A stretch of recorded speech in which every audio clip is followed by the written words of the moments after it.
So hello my lovely dear students, welcome back to my channel. तो आइए next part को cover करते हैं और देखते हैं कॉन्वेक्स एंड कॉनकेव मिरर में फॉर्मेशन ऑफ इमेज को। तो आइए पहले कॉनकेव मिरर वाला कवर करते हैं, देन हम कॉन्वेक्स मिरर को भी देखेंगे। तो ये आपका फर्स्ट केस है कॉनकेव मिरर का, जहां ऑब्जेक्ट जो है इन्फिनिटी पे है और ray of light, incident ray जो है वो आ रही है और फोकस से होकर के गुजर रही है। इधर से भी आ रही है रे और यहाँ पे फोकस से होकर के गुजर रही है। यहाँ पे रे आ रही है, फोकस से होकर के गुजर रही है। यहाँ से रे आ रही है, यहाँ से फोकस से होकर के गुजर रही है। तो इस प्रॉपर्टी को कन्वर्जिंग नेचर कहते हैं। यहाँ पे हीट प्रोड्यूस होता है, सारे रेज जो होते हैं यहाँ पर एक जगह पे जमा हो जाता है, जिससे जो है image real, inverted and point size का बनता है। नेक्स्ट केस हम लोग देखेंगे, इमेज जो है between the object infinity and radius of curvature. Infinity और रेडियस ऑफ कर्वेचर के बीच जो है वो आपका ऑब्जेक्ट रखा हुआ है। तो इमेज जो है उसका रियल होगा, इन्वर्टेड होगा, स्मॉल साइज का होगा, रेडियस ऑफ कर्वेचर और एफ के बीच होगा, सेंटर और कर्वेचर और एफ के बीच में होगा। यहाँ पे नेक्स्ट देखिए, यहाँ से इसका जो है इमेज रे ऑफ लाइट आ रहा है, फोकस से होकर के गुजर रहा है, फिर ये जो है आपका लाइट रे आ रही है और वापस उसी डायरेक्शन में लौट जा रही है, क्योंकि यहाँ पे अलोंग टू पाथ अगर कोई रे है और वो लौट जाती है तो वहां पे एंगल आई और एंगल आर जो होता है वो 0 होता है। तो यहाँ पर देखिए इसका ऑब्जेक्ट बन रहा है और इमेज यहाँ पे बन रहा है और ऑब्जेक्ट यहाँ पे है। तो ऑब्जेक्ट का ये क्या बोलते हैं, बिटवीन द ऑब्जेक्ट आपका हो जाएगा infinity and radius of curvature. इसको रेडियस ऑफ कर्वेचर के नाम से भी जाना जाता है। एक और इसका केस बन सकता है, यहाँ पर देखिए एक रे आया और फोकस से होकर के गुजरा, दूसरा जो रे है वो मिरर के पोल से टकराएगा और रिफ्लेक्ट हो जाएगा। तो यहाँ पे इमेज बनेगा इसका। इससे दो रेज का यूज कर सकते हैं। इसमें एक रेस सेंटर ऑफ कर्वेचर से पास करेंगे यहाँ से, तो इमेज फॉर्मेशन यहाँ होगा, और अगर ऑब्जेक्ट से पोल पे टकराएगा और वापस लौटेगा सेम मीडियम में, तो यहाँ पर भी क्या होगा, इमेज फॉर्मेशन होगा। तो इमेज कैसा होता है, रियल होता है, इन्वर्टेड होता है, स्मॉल साइज होता है, सी और एफ के बीच होता है। थर्ड केस में देखिए, ये ऑब्जेक्ट से आएगी जब ऑब्जेक्ट को सी के ऊपर रखा जाएगा, सेंटर ऑफ कर्वेचर इसी को बोलते हैं आर। तो आर पे रखा जाएगा। यहाँ पर देखिए सेंटर ऑफ कर्वेचर को ही आर बोलते हैं। तो ऑब्जेक्ट को यू से डिनोट करेंगे, तो यहाँ पे u is equals to R हो जाएगा। तो यहाँ पर देखिए ए बी यहाँ से ए पॉइंट से आया और फोकस से होकर के गुजरा, और जो किरण फोकस से होकर के गुजरती है वो पैरेलल एक्सिस के, ये आपका पैरेलल एक्सिस है ये वाला लाइन। तो पैरेलल एक्सिस यहाँ से गुजरी और पैरेलल एक्सिस के समानांतर हो गई, तो दोनों रेज यहाँ पे कटे, तो इसका इमेज यहाँ पे बना, ऑब्जेक्ट यहाँ पे बनाएगा, और दोनों का जो है रियल इमेज होगा, इन्वर्टेड होगा, सेम साइज का होगा और आर पे ही बनेगा, एट आर। आइए नेक्स्ट देखते हैं, ऑब्जेक्ट जो है सी और एफ के बीच रखा गया है, between the object of focus and centre of curvature. Focus and centre of curvature R and F and R के बीच, एफ एंड आर के बीच। तो इसे हम इस फॉर्म में लिख सकते हैं। तो इसे हम पढ़ेंगे between the object focus and centre of curvature. तो यहाँ पर देखिए ऑब्जेक्ट यहाँ पे फोकस इंसिडेंट रे जो आएगा और यहाँ से गुजरने के बाद फोकस से गुजरेगी, और सेकेंड रे जो है वो जाएगी और वापस उसी डायरेक्शन में बेंड हो जाएगी अलोंग पाथ थी। तो यहाँ पे I इज इक्वल्स टू 0 और R इज इक्वल्स टू 0 हो जाएगा। और यहाँ पर देखिए इमेज जो है इन्फिनिटी और C के बीच बना है, मैग्नीफाइड है और फॉर्म्ड बिहाइंड सी के पीछे बना है, इन्फिनिटी और C के बीच में। आइए नेक्स्ट देखते हैं। यहाँ पर देखिए, यहाँ पर जब ऑब्जेक्ट को F के ऊपर रखा गया, फोकस के ऊपर, तो U is equals to F लिख सकते हैं। ऑब्जेक्ट यहाँ देखिए ये है और फोकस से एक रे पास हुई और यहाँ से गई। उसके बाद फिर ये जो यहाँ पे टकराई मिरर से, फिर उसी डायरेक्शन में लौट गई, क्योंकि यहाँ थीटा इक्वल टू 0 डिग्री हो जाएगा।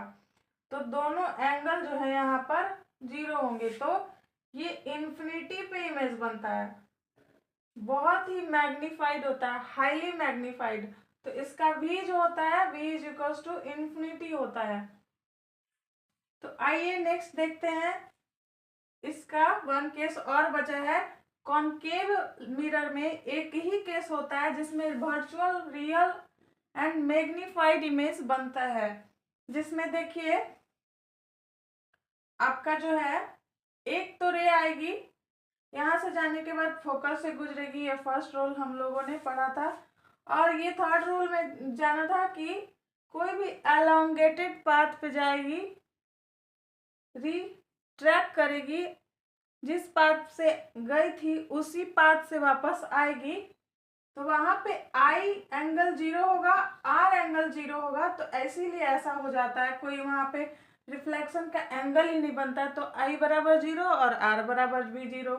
हम लोगों ने लॉ ऑफ रिफ्लेक्शन का नियम में पढ़ा था कि दोनों एंगल जो होते हैं इक्वल होते हैं।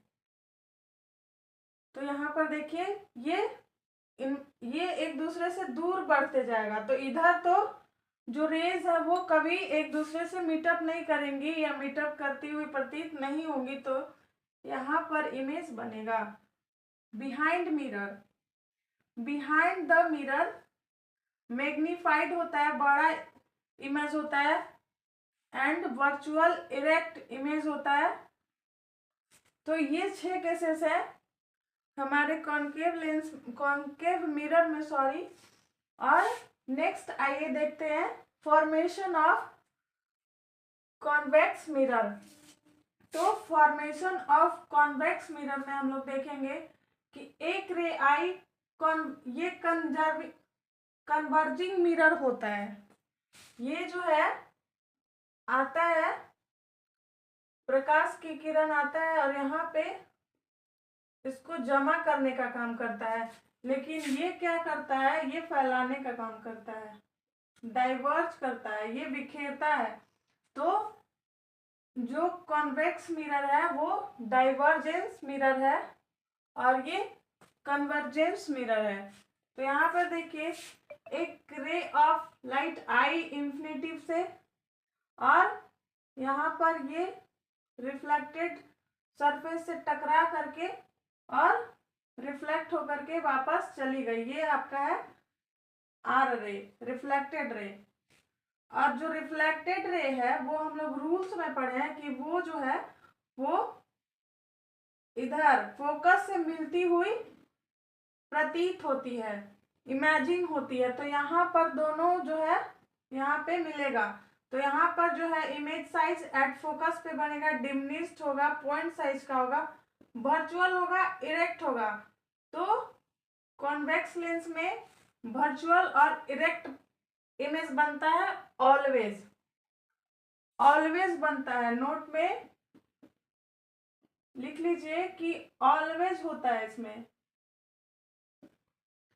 यहां पर देखिए, एक तो रिफ्लेक्टेड रे, इंसिडेंट रे आई, इंसिडेंट रे जो है वो आई और उधर चली गई टकरा करके सरफेस से। सरफेस से जब टकराने के बाद यहाँ पे थोड़ा सा हम सुधार करेंगे इसमें। मैंने यहाँ पर कॉनकेव के जगह पर कॉन्वेक्स मिरर बना दिया, सॉरी।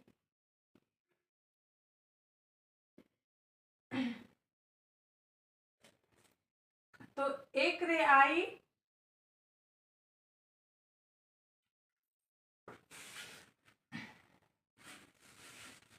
यहाँ पे थोड़ा सा सुधार करना है। यहाँ पे देखिए, ये आपका कॉन्वेक्स मिरर है, ये आपका P हो गया, ये F हो गया और ये C हो गया।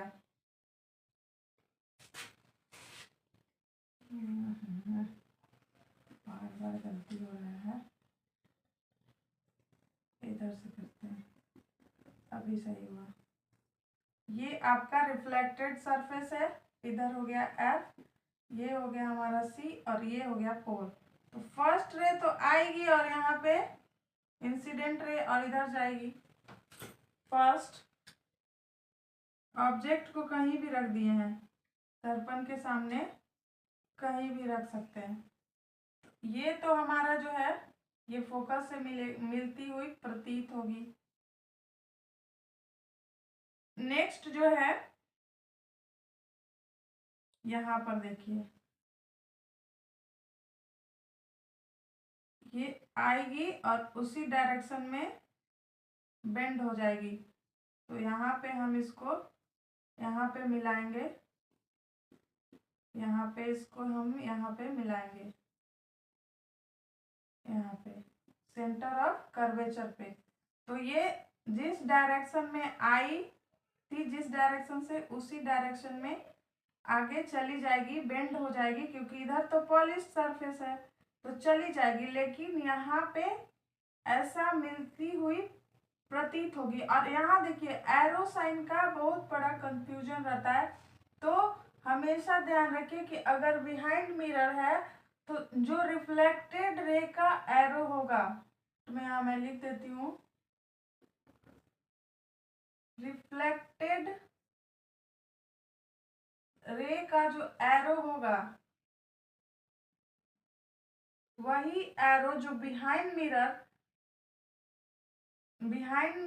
जो है डाइवर्जेंस मिरर में या कॉनकेव मिरर में या लेंस तो सॉरी, उसमें तो पॉलिश पार्ट नहीं होता है। मिरर में जो एरो होगा, रिफ्लेक्टेड एरो, वही इसका जो इमेजिनरी लाइंस होंगे उसका जो एरो होगा उसी के डायरेक्शन में होगा। जैसे इसका रिफ्लेक्टेड रे का एरो इधर है और इंसिडेंट रे का एरो इधर है, तो रिफ्लेक्टेड रे का। तो आइए देखते हैं applications of convex mirror and concave mirror. Convex mirror का यूज जो होता है रियर व्यू मिरर के रूप में होता है, व्हीकल्स में सिक्योरिटी मिरर के रूप में होता है, ब्लाइंड स्पॉट मिरर के रूप में होता है, पब्लिक एरिया एंड हॉस्पिटल्स में इसका यूज होता है। रियर व्यूज का ज़्यादा एरिया का, कम एरियाज में वो इमेज फॉर्मेशन करता है। कॉनकेव में सेविंग मिरर में यूज करते हैं, नाई की दुकान पे। हेडलाइट टू टॉर्च में यूज होता है। डेंटल मेडिकल में मिरर का यूज होता है। सोलर फॉरेनेस में यूज होता है। कुकीज में यूज होता है, कुकर्स में कुक करने के लिए, कुकर्स बनाने के लिए यूज होता है। टेलीस्कोप में यूज होता है। तो कॉन्वेक्स और कॉनकेव का जो है हम डेली लाइफ में यूज करते हैं मिरर का। ये जो है कन्वर्जिंग नेचर का होता है। यहाँ पे रे ऑफ लाइट जो है वो एक पॉइंट पर आकर के मिलती है। ये हीट प्रोड्यूस करने की क्षमता रखता है और ये ज़्यादा एरिया में इमेज फॉर्मेशन कर पाता है। ये ऑलवेज इरेक्ट इमेज बनाता है, ऑलवेज इरेक्ट इमेज बनाता है। और इसमें 5 केसेस में रियल, इन्वर्टेड एंड 1 केस में आपका वर्चुअल इमेज, इरेक्ट इमेज बनता है, इमेज बनता है।